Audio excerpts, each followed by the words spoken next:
Hello and welcome. My name is Fleece. I am here today in Space Hulk Deathwing, and I'm going to give you a review of what I think so far. I've been meaning to do a review on the game for a while, so I decided it's Friday, it's a slow day. I'm going to go ahead and do the review. I'm in the starting area where you can come to upgrade your gear and change out your loads and all that good stuff.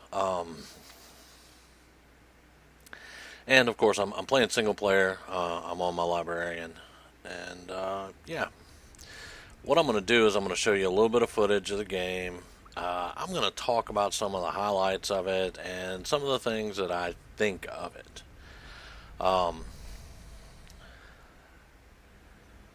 Now, as you can see, I'm on the second mission, second board of the game. I have played more than this. This is just my current, my current playthrough. I was going to do a playthrough of the game because I was very excited about it. Let's see how loud this is. I turned the volume down. Yeah, good, good, good.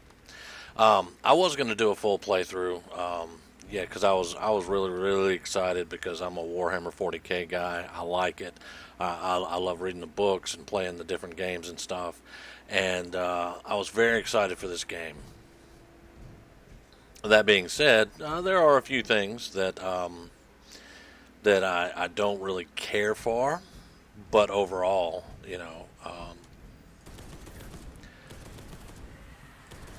I will definitely tell you that I enjoy the game. I think it's a great game.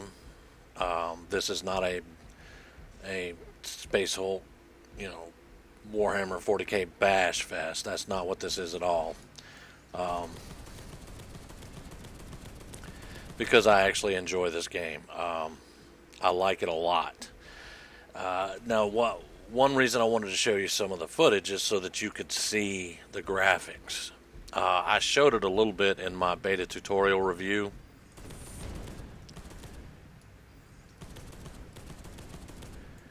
And hey, you lost your missile launcher, dude. But I showed a little bit of the graphics. But I mean, that is one thing that continually amazes me about the game is the graphics. They're beautiful, beautiful graphics. Um, that's something that they definitely got right. You get a Warhammer 40K feel just walking around looking at the ship. Um, Without a doubt. There's, I mean, everything, the architecture, the interior, everything is Warhammer. Yeah, that's gonna hurt. But everything is. I have no complaints about that. You guys should stand still. But yeah, I have no complaints about that at all. Let me just snipe that guy. Um, but I'll get to that momentarily. I'm still wanting to just show you parts of the ship, the architecture, how things are set up, because it will definitely give you a nostalgia kick for one. He's dead. Yeah, he's dead. Okay, good. It'll give you a nostalgia kick for one, and it just screams 40K and your either ability or inability to kill Tyranids. Hey, get off me! While your two group mates and their sucky AI just stand on the stairs. That's one complaint. The AI is pretty decent, but sometimes you get stuff like that, where they just stand there and look around while you're getting pegged. Um, but yeah, so that is some of the architecture. Now on this second mission, it hasn't really shown stuff that I found amazing myself. I could go back to the first mission and show you the big bell and the chamber and the stonework and all that good stuff. But suffice it to say,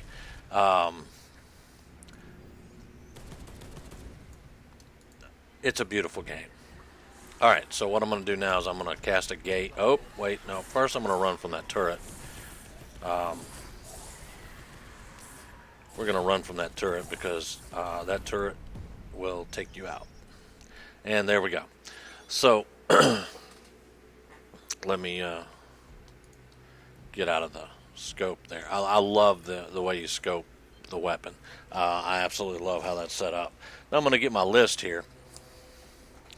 Now, you will all recall if you watched my beta tutorial review that my big complaint was the controls. The controls can be very clunky. When you're in combat and you're trying to get a heal or get your apothecary to heal someone else, you have to hit the space bar. And once you hit the space bar, then it brings up the menu. And I'm going to zoom back in here. I didn't want to just die right off the bat there. Let's kill these guys.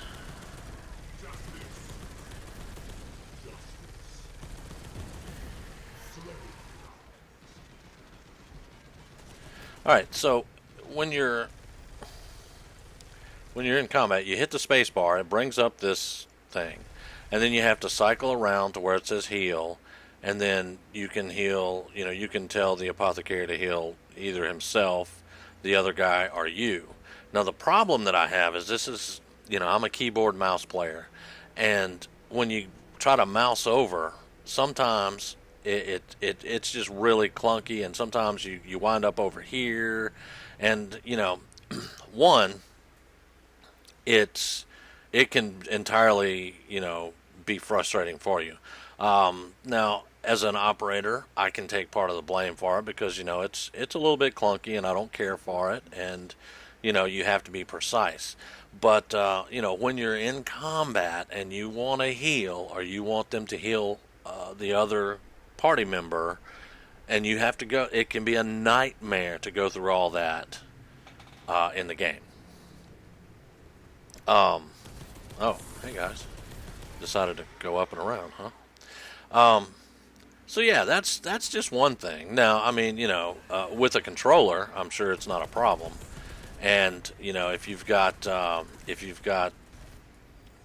mouse that has a lot of functionality other than just 2 or 3 buttons, then something could probably be worked out where it wasn't so hard. And again, it's not game changing or anything. It's just irritating for me.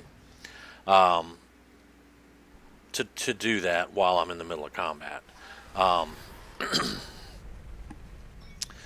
Now, you'll also recall on the first video I did for actual gameplay, there were some stutters, and I was like, is it my machine? My machine. I have an excellent computer.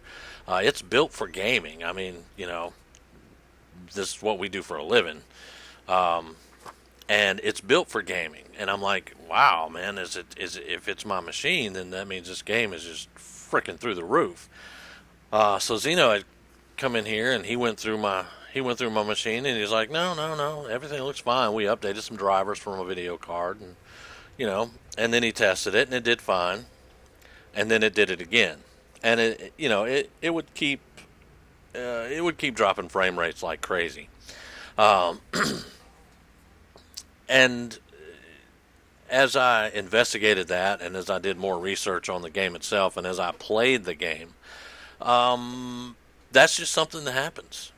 It's a Games Workshop game. You're going to have some frame rate issues. I mean, every game in existence today has some glitches somewhere in it, or has had glitches in it. So it's not something that, again, is going to be game changing. It will cause you some frustration. I'm going to tell you that right now, because when you're walking through Jello trying to shoot stuff, it can be very disconcerting. But you need to be aware that it's going to happen. So I told myself that I was going to put that in the review, because if you don't know it's there and you happen through it, it's going to really piss you off. But I mean, it's a Games Workshop game.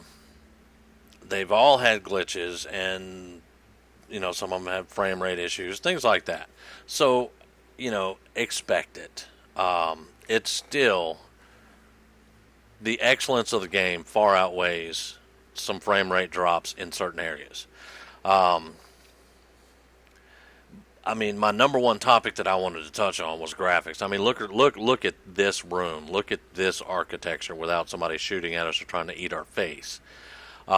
This is just beautiful Warhammer 40K architecture.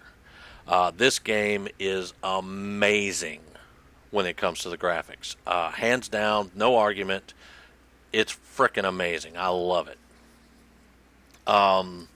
Music and sound, music and voices in the game. The music is very low key. I've played games where even turning the music down, it would still be very prevalent throughout the game. Sometimes you couldn't hear people talking in the game because of the music. And that's with it turned down. You would have to turn it completely off to be able to hear people talking, and then you're missing out on that musical experience. You know what I'm talking about. When you're about to go into this room and all of a sudden you hear that screechy violin music and the piano playing those eerie tones, and you're like, oh, something's about to happen. Or you're walking around and you've wiped out an entire dungeon and you're about to step into the last room, and then that heart-wrenching music just out of nowhere scares the bejesus out of you, and it's like, oh, boss fight, great. So you really miss out on that, on those musical cues, and I use quotations there, whenever you have to turn the music off. This game, I did not find the music to overpower anything. I enjoyed it. I didn't have to turn it down. I've turned everything down for this video, just because I wanted to make sure that the game didn't, blow over me. But when I'm normally playing the game and I have the music on and the voices and all that, you don't have that problem where the music just blows everything out. I like it. It's really, really done very well. The voices, first off, I'm going to say, when I first heard them talking during the trailer, and then whenever I played beta, and when the game went live, every time I would hear the voices speaking, it just brought me immediately to Warhammer 40K. It's the tone that they use in their voices and how they speak and the language itself. Great job. It really puts you in the mindset that you're in Warhammer 40K. I love that too. So music and voices are excellent. Now, on single player, you can play a librarian. That's my guy, the librarian. Now, in multiplayer, you have options. You can choose to play other team members and stuff like that. But in single player, this is you. This is it. This is all you get. Now, I love a librarian, and it's what I would have played anyway. But it's kind of meh that's all you get to play in single player. But I can understand it. He's the leader of this group, and he's the one that was sent in with this squad to take care of business. So I understand it. It's been done thousands of times before. But I would like it. I would like some type of option to play different characters in single player if you wanted to. By going into one of these guys, and I wanted to. There was one, and I don't think I have the option on either one of these guys. I don't. But there was one. He had like a mace and a shield, and it was just awesome. I'm like, oh man, I would love to go into the game with that. Shield blocking the Tyranids coming in and banging them over the head with a mace. That just sounds awesome. But you know, that's just my personal preference. I'm going in with a bolter and a sword, and I'm having tons of fun with it. And being as I pre-ordered, I also get the mace of Courseway, and it's a little bit slower attack speed, as you can see. It's attack speed of 3, and the sword it's a maxed out attack speed of 7. It's just, I mean, it's so fast. It doesn't pack the punch that the mace does, but I mean, it's still great. And you can see I can unlock all these weapons and play with them. I've played with the assault cannon. It takes a bit to spin up, but it's so powerful. It's just it's horrible on, you know, enemies. They're just blown to bits. But for the most part, I like my storm bolter and my sword, and I go in and I have some, you know, a little bit of magic, and I sling that out at Tyranids, and it's a lot of fun. I just wish that, you know, single player, you could get some options. Maybe not play a campaign, but, you know, do a couple of missions as a different character. But you know, it is what it is. The game's going to give you about 8 to 12 hours of gameplay. And again, this is definitely not a complaint on my part, because I thoroughly enjoy it. And I'm the type of guy that can do a lot of different playthroughs. You know, building my character differently each time and just having fun with it. But for a lot of people, that one playthrough of 8 to 12 hours is going to be it. Because even though you can build your character differently, every map and every mission are the same. So, you know, and again, with me, I get to go back and play it again, and I can find what I missed the first time I went through. Like, there are relics in the game that you find them as you go through the game. And on my first mission, I went through there, I didn't find a single relic. And then on the second mission, I played through it, and I found the staff that was on the first one. That's just one. I mean, I know there are a lot of other relics that are there and in different places.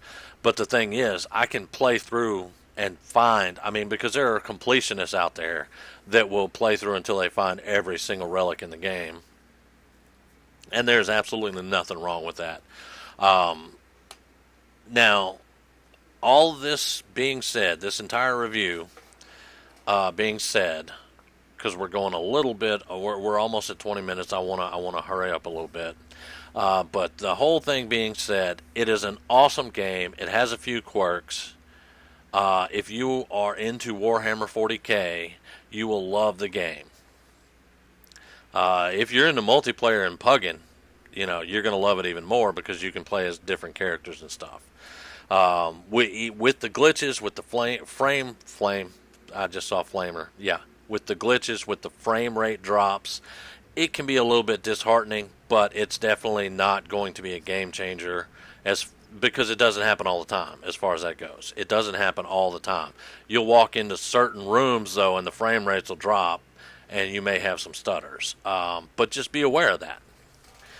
So, I mean, the game gets a thumbs up for me. I love it. It looks beautiful. It sounds great. If you're into 40K, buy it. That's it. If you're not really into 40K, but you think the game looks cool, wait till it goes on sale and buy it. But thank you very much for watching and listening to me ramble about the game.